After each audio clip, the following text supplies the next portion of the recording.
parentesco corporal e parentesco espiritual.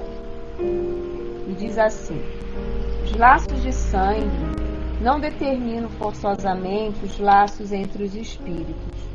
O corpo procede do corpo, mas o espírito não procede do espírito, porque já existia antes da formação do corpo. Não é o pai que cria o espírito do seu filho. Ele só lhe fornece um invólucro corporal, mas deve ajudá-lo a desenvolver-se intelectual e moralmente para que possa progredir. Os espíritos que encarnam na mesma família, principalmente como parentes próximos, são, na maioria das vezes, espíritos que se simpatizam, unidos por relações anteriores, que se traduzem pela afeição que nutrem reciprocamente na vida terrestre. No entanto, também pode acontecer que esses espíritos sejam completamente estranhos uns aos outros, separados por antipatias igualmente anteriores, que se traduzem da mesma forma por seu antagonismo na Terra, para lhe servir de prova. Os verdadeiros laços de família não são, por conseguinte, os fixados pela consanguinidade, mas os firmados pela simpatia e pela comunhão de pensamentos que une os espíritos antes, durante e após sua encarnação, de onde se segue que dois seres nascidos de pais diferentes podem ser mais irmãos pelo espírito do que o fossem pelo sangue. Eles podem atrair-se, procurar-se, sentirem prazer em estarem juntos, enquanto que dois irmãos consanguíneos podem repelir-se, como se observa diariamente, problema moral que só o espiritismo pode resolver com a pluralidade das existências. Há, portanto, duas espécies de famílias: as famílias pelos laços espirituais e as famílias pelos laços corporais. As primeiras, duráveis, fortificam-se pela depuração e se perpetuam no mundo dos espíritos, por intermédio das diversas migrações da alma. As outras, frágeis como a própria matéria, com o passar do tempo se extinguem e muitas vezes se dissolvem moralmente desde a vida atual. Foi isso que Jesus desejou que compreendêssemos, dizendo a seus discípulos: eis minha mãe e meus irmãos, isto é, minha família, pelos laços do Espírito, enquanto todo aquele que faz a vontade do meu Pai que está nos céus, esse é meu irmão, minha irmã e minha mãe. A hostilidade de seus irmãos é claramente expressa pela narração de Marcos, pois que eles, como afirma o evangelista, pretendiam apoderar-se de Jesus sob o pretexto de que ele havia perdido o espírito. Ao ser avisado da chegada da sua família e conhecendo o sentimento deles a seu respeito, era natural que ele dissesse, referindo-se aos seus discípulos, sob o ponto de vista espiritual: eis os meus verdadeiros irmãos.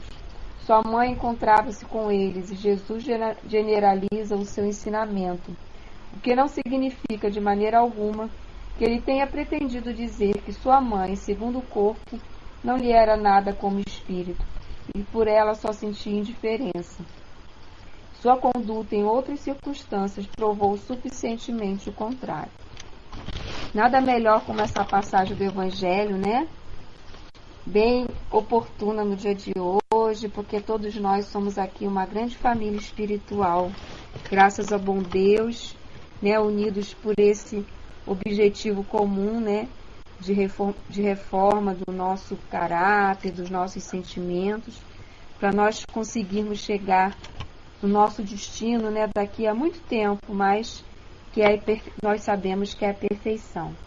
Então vamos lá agora nos unir em pensamento, pedindo a Deus, acima de tudo, através da sua bondade, o amparo espiritual aqui para o nosso trabalho, ao nosso querido tio, que vem aqui mais uma vez trazer até nós o seu conhecimento desse livro maravilhoso, pedindo a Caiba Chute, a dona Ivone Pereira, que possam continuar envolvendo a todos nós aqui presentes, envolvendo também todos os nossos irmãos desencarnados que estão presentes em nossa sala para ouvir essas lições, aqueles que partiram através do suicídio, que possam ser, nesse momento, envolvidos pela paz, pelo equilíbrio, pelo amor dos nossos corações para restaurar suas forças, Senhor, para prosseguirem nesse seu caminhar de renovação, de boa vontade, de esperança, Senhor, em dias melhores. Que assim seja, e abençoa também a nossa querida Vidas, que hoje completa o aniversário, que ela possa ser envolvida por todo o nosso carinho e amor. Que assim seja, Senhor, graças a Deus. Então vamos continuar a nossa aula. Como a nossa querida Canda ainda está de férias, nós vamos lendo aqui um pedacinho. Falando ainda sobre aquela reunião mediúnica, né? Disseram-nos, mais que na terra. Nós lemos aqui, né? Só vou ler um pedacinho. A gente leu. Disseram-nos, mais que na terra, nem todos os homens admitidos ao cenáculo sagrado das evocações guardavam essa higiene moral e mental necessária à boa marcha de intercâmbio com o invisível.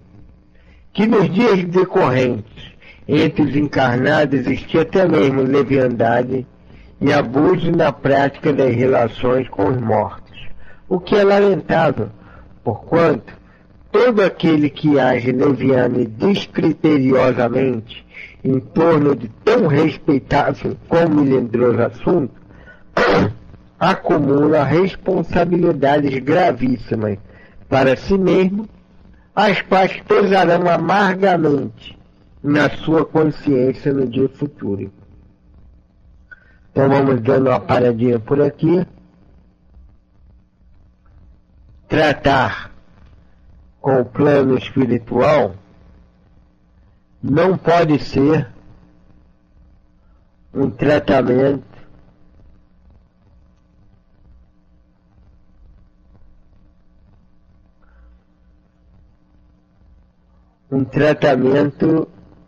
leviano, né? É um contato altamente grandioso e que não merece de nossa parte o contato leviano.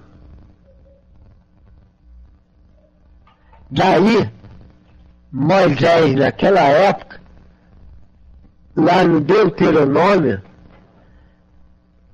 ter proibido o contato com os mortos. Por quê? Porque viu Moisés que estavam tratando de maneira leviana com o plano espiritual. Nossos companheiros evangélicos se pegam nessa passagem do Evangelho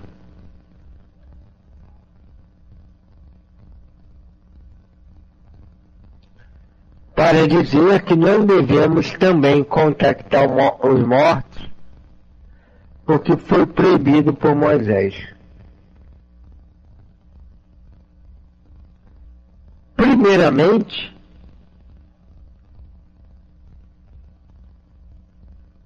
nós devemos ter em mente que, se ele proibiu, é porque existia.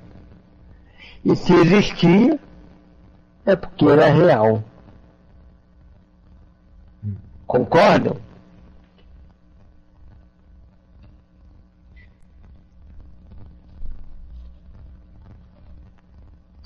Se existia, era real.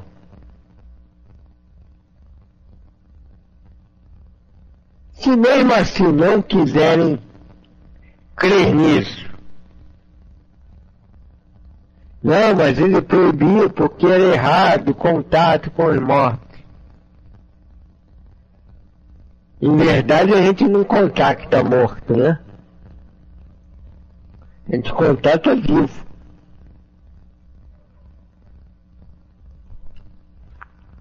Vivo do lado de lá. tão vivo quanto nós, só que sem o corpo carnal. Então aqueles que contactam o plano espiritual de maneira leviana acumulam sobre si responsabilidades gravíssimas.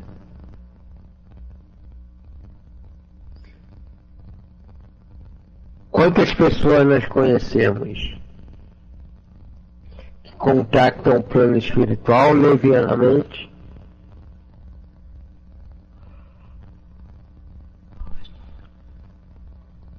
querendo apenas se locupletar das informações do plano espiritual amigo? Aí continua ele aqui. Por isso mesmo, as reuniões luminosas, onde o descortino de muitas grandezas espirituais seria possível, tornam-se raras, pois nem sempre os componentes de um quadro de operadores são realmente dignos do alto mandato que presumem poder desempenhar.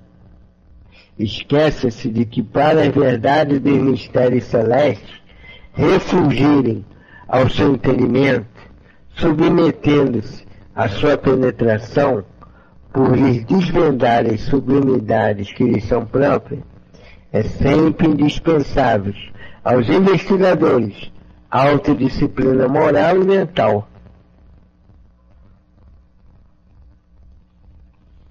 Preparo individual prévio,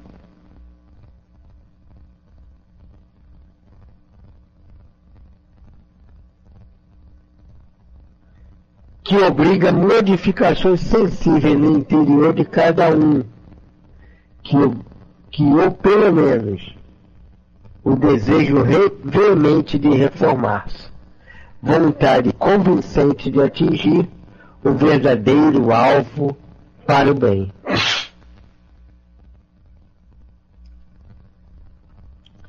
Então, o contato com o plano espiritual precisa de preparo.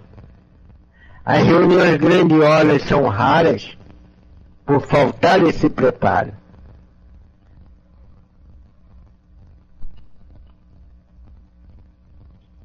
Para penetrar nessas reuniões, é indispensável aos investigadores a autodisciplina moral e mental. Moral, modificação da maneira de sentir, dos sentimentos. Isso não se faz só no dia das reuniões.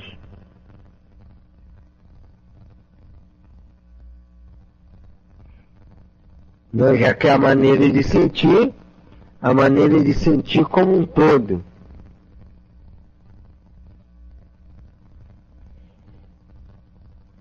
Alô, som tá ok?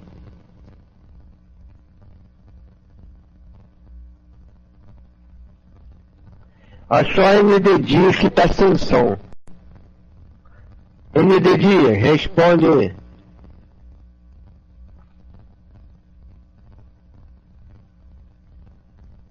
Já até saiu ela, né?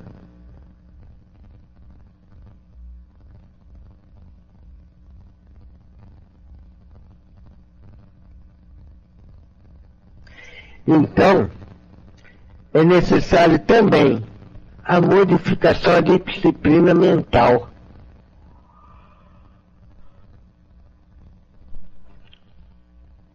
E disciplina mental, gente, não tem outro caminho. É exercício. É esforço continuado.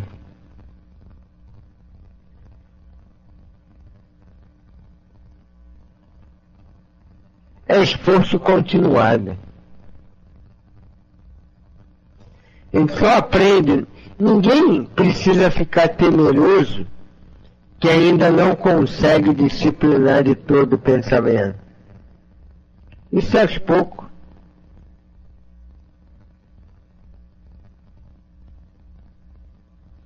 Aos poucos que a gente consegue disciplinar o pensamento, tentando um pouquinho hoje, tentando um pouco amanhã, tentando um pouco mais acolá, e tendo objetivos. Numa reunião dessa, há de se ter objetivos elevados. Lembra aquela definição de Dr. Lerman sobre concentração? Concentração está diretamente proporcional, é diretamente proporcional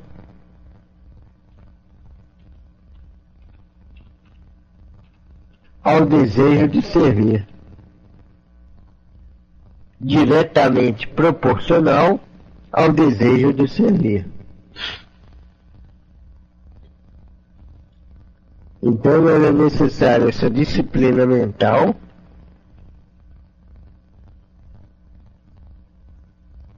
preparo individual prévio que obriga a modificações sensíveis no seu interior.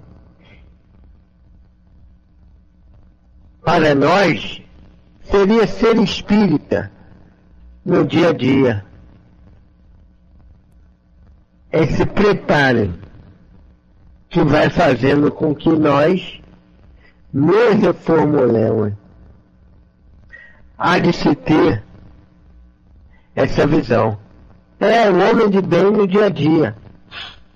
Pelo menos, como ele diz aqui, aquele que esteja no esforço, no desejo veemente de reformar-se, vontade convincente de atingir o verdadeiro alvo do bem. Então é necessário esse esforço, pelo menos, para que a gente consiga, de alguma sorte, penetrar nessas reuniões e conseguir trazer alguma coisa de bom. Senão, é irmos na fonte com copo sujo ou com copo de cabeça para baixo. Qualquer água que peguemos irá estar contaminada. Aí continua aqui.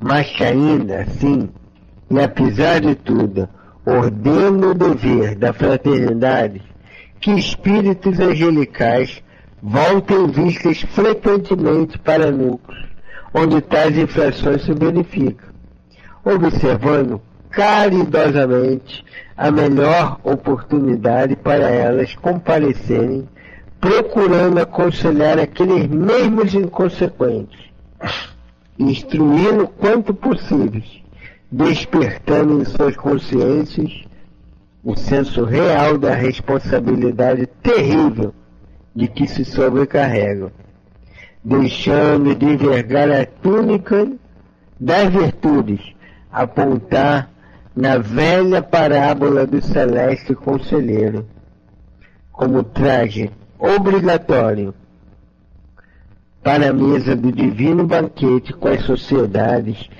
espirituais, sociedades astrais e siderais.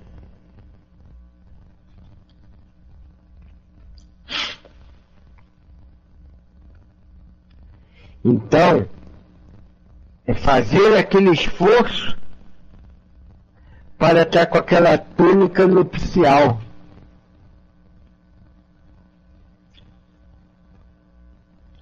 Que é a túnica do esforço, né? Da virtude,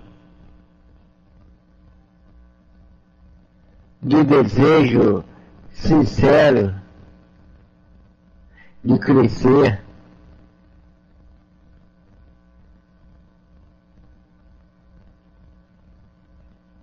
Cada um de nós que estamos aqui, estamos nesse esforço.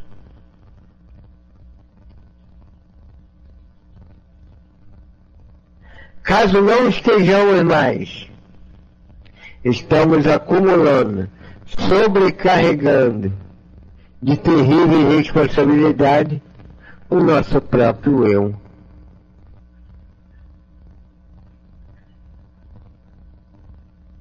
A necessidade de estar com esses trajes nupciais para o contato com as sociedades astrais e mesmo aqueles espíritos vindo até de outras regiões do espaço.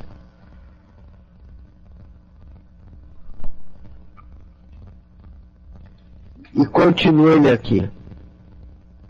E que assim agindo, os ditos espíritos, nada mais faziam do que observar princípios da fraternidade estabelecida pelo próprio Mestre Nazareno, o qual não desprezou descer das esferas deíficas até o pélago tormentoso das maldades humanas, a fim de apontar aos pecadores o caminho do dever e a prática das virtudes regeneradoras.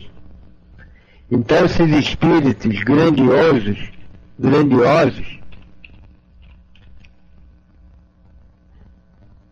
eles descem das esferas deificadas, das esferas superiores, justamente para nos apoiarem, como disse aqui atrás, instruindo quanto possível esses mesmos inconsequentes, despertando de sua consciência ao senso moral de responsabilidade terrível. Então eles descem de alturas que a gente não conhece,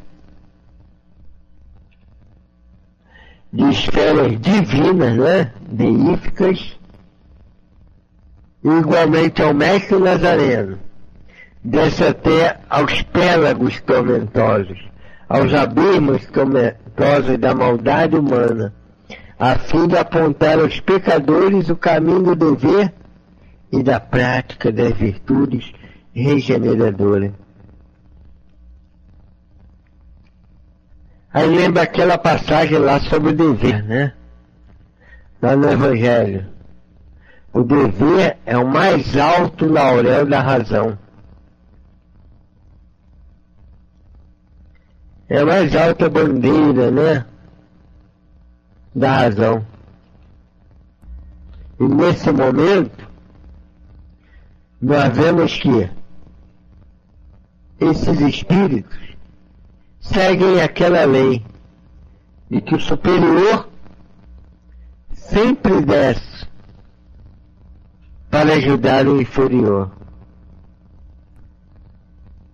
O inferior sobe pelas forças dos próprios pés, mas sempre auxiliado pelo superior. E é assim que nós estamos subindo, né? Apoiado pelos nossos guias e mentores espirituais. Aí continuando, ao entardecer, pois, partimos demandando planos terrenos. Custodiavam-nos pesada escolta de lanceiros, turma de assistentes, psiquistas e técnicos da vigilância. Pois de nenhuma dependência da colônia, mesmo do tempo, ninguém visitaria a terra ou outras localidades sem o concurso valioso dos abnegados e intrépidos obreiros daquele departamento, os quais, em verdade, eram responsáveis pelas mais árduas tarefas que ali se verificaram. Já bastante instruídos, portamo-nos à altura das recomendações recebidas. Então, nós vemos que existia uma organização, uma programação. Virtude regeneradora tem várias. A paciência, a tolerância,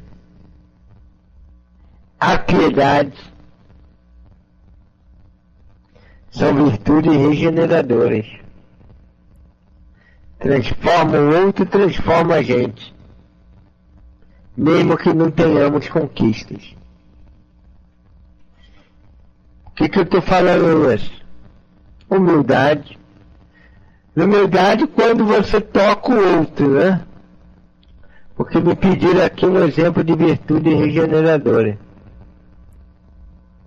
Aí me lembra aquela frase lá de Nélio Lúcio, né? De Jesus através de Nélio Lúcio. Jesus no lar.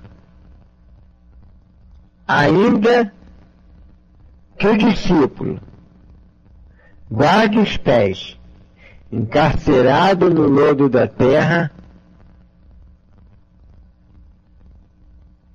ainda que o discípulo guarde os pés encarcerado no lodo da terra, o trabalho no bem, o trabalho incansável no bem, onde estiver,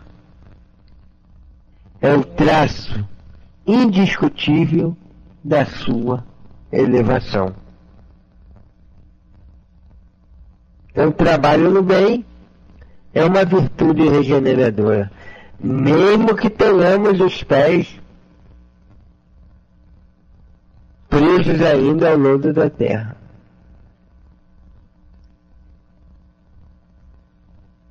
Mesmo que os nossos pés estejam encarcerados no lodo da terra. Então, eles tinham uma programação, uma organização. Eles iriam vir até a terra, por isso ele diz, partimos, sob a escolta dos lanceiros, que eram aqueles que dariam segurança, dos assistentes, aqueles que seriam o amparo, dos psiquistas, aqueles médicos que conheciam a alma humana,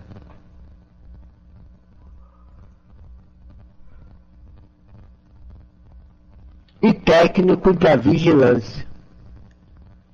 Então esse era o concurso Valioli da vigilância. Então eles já bastante instruídos, portamos-nos à altura das recomendações recebidas. Lembram que eles não deveriam estar conversando, eles deveriam não estar conversando, estar em silêncio, estarem pensando em coisas boas. Para quê? Para que eles facilitassem o trabalho. Se vocês não se recordam, até o meio locomotor deles, aqueles meios de transporte deles andariam mais rápido se eles se mantivessem em equilíbrio.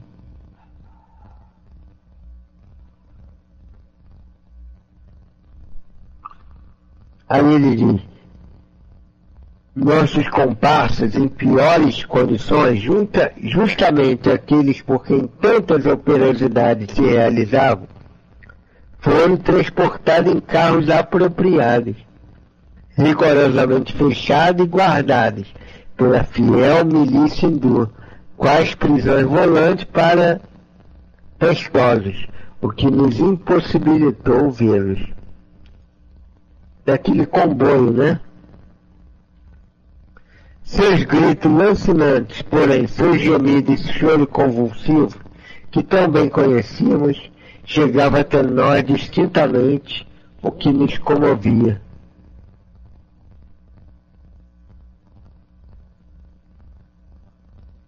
despertando no fundo a compaixão.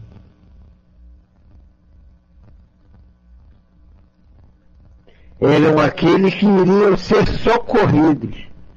E a gente lembra que é mais ou menos, se eu não me engano, uma meia dúzia de socorridos. Não me recordo se era meia dúzia, mas se eu não me engano é entre meia dúzia e uma dúzia de socorridos. Então eles ainda estavam daquele mesmo jeitinho que saíram da colônia. Gente, que sofrimento. A gente lembra do Camilo, já ali conseguindo raciocinar, conseguindo visualizar tudo, continua ali no amparo, sob o amparo dos benfeitores, mas já está com uma certa, entre aspas, liberdade de ação. E esses estavam vindo para a terra, porque mesmo socorridos, estavam como se ainda estivessem no vale. E aí que a gente entende que não existem lugares de penitência circunscrito, como os espíritos falaram a Kardec. O indivíduo sofre onde ele estiver, ou é feliz onde ele estiver por conta dos seus méritos e dos seus deméritos. Olha a posição deles aí, como se tivesse ainda recém-saído do vale. Então, o tratamento de choque agora, drástico, seria trazê-los para junto aos médios.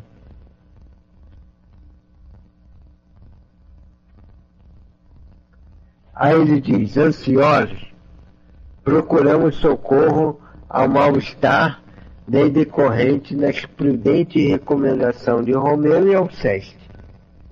Nossos caros instrutores, firmando nossas forças mentais em vibrações caridosas a eles favoráveis, o que até mesmo a nós próprios veio beneficiar. Então eles buscar o apoio de quem já sabia mais do que eles, de quem podia realmente ajudá-los.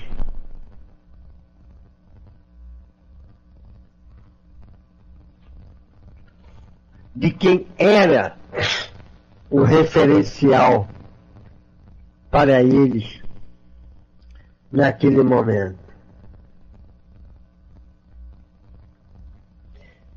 E aqui na Terra também, nós precisamos às vezes de alguém que seja aquele companheiro mais experiente que nos vá dar alguma dica, algum apoio.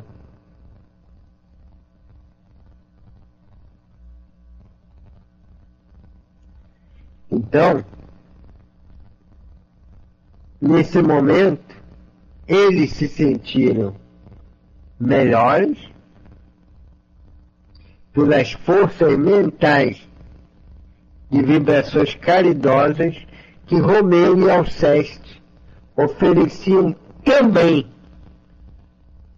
para eles, não só para aqueles sofredores.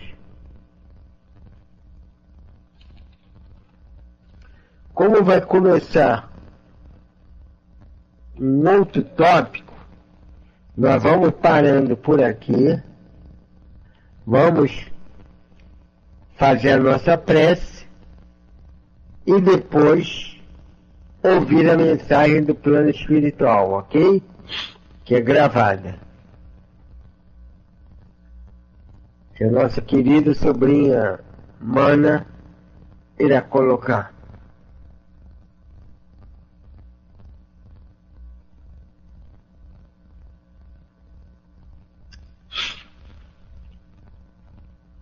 Vamos lá então fazer nossa prece, nossa vibração, que é mais que uma prece, né? Uma vibração.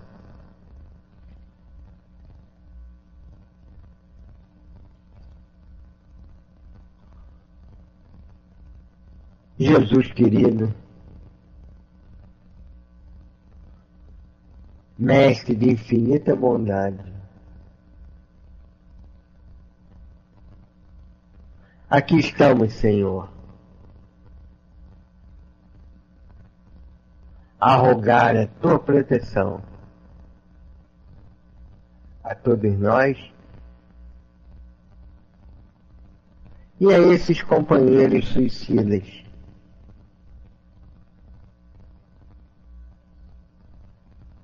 Aqueles que nos ouviram,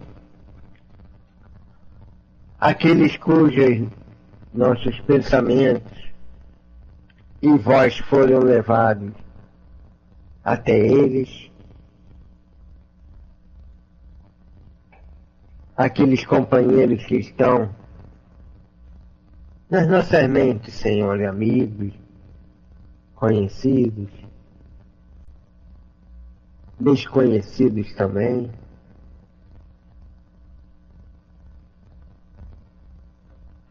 que eles possam receber na noite de hoje o socorro para as suas dores, que eles se coloquem, Senhor, na posição de filhos de Deus, que eles tenham essa certeza dentro deles. E sendo assim, avaliando a grandiosidade do Pai, saberão que jamais serão desamparados. Derrama sobre todos eles, sobre todos nós, que Cair Barchutel, responsável por esse serviço, Dona Ivone do Amaral Pereira, os espíritos ligados ao Hospital Maria de Nazaré, todos eles possam continuar nos abençoando também. Graças a Deus que assim seja. Jesus Cristo nos ajude e abençoe a todos agora e sempre. Com referência à humildade, devemos todos lembrar que esta conquista não deve ser apenas feita por aquelas almas luminares a quem nos dirigimos, reconhecendo-as como se fossem anjos tutelares. A humildade também é matéria que deve ser desenvolvida por cada um de nós a seu tempo, diante do grau de madureza de cada espírito e com o objetivo sempre de aprimorar a nossa existência. Todas as vezes que dizemos assim, pretendo alcançar a humildade, é o mesmo que dizermos desse modo, irei me esforçar diariamente para alcançar a posição de servidor que não exige, que não cobra, que se esforça por viver em meio da paz. E quais são as consequências imediatas para aquele que procura agir desse modo?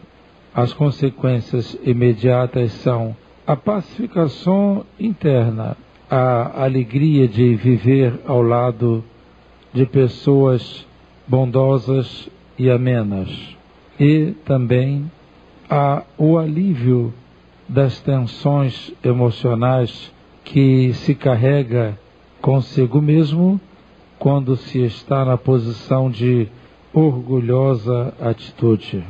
A humildade, portanto, é matéria que deve ser estudada e desenvolvida diariamente pelo nosso espírito.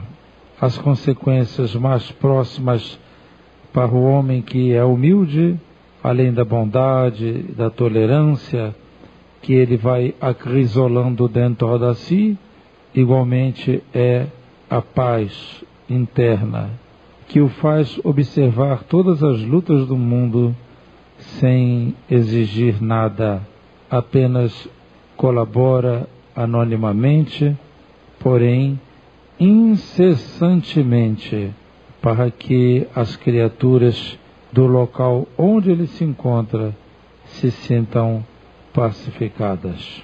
Enfim, humildade é um esforço que o espírito desenvolve para adquirir a compreensão das coisas de Deus. Que esta humildade faça parte dos nossos esforços, daqueles esforços que fazemos por nos melhorar. Que a humildade também pertença a esse grande elenco de virtudes que as criaturas humanas vivem à cata delas. E que Deus agora nos ilumine a todos e dê a todos muita paz e muita força de amor e de humildade. Graças a Deus, meus filhos. O abraço do Herman para todos os corações presentes.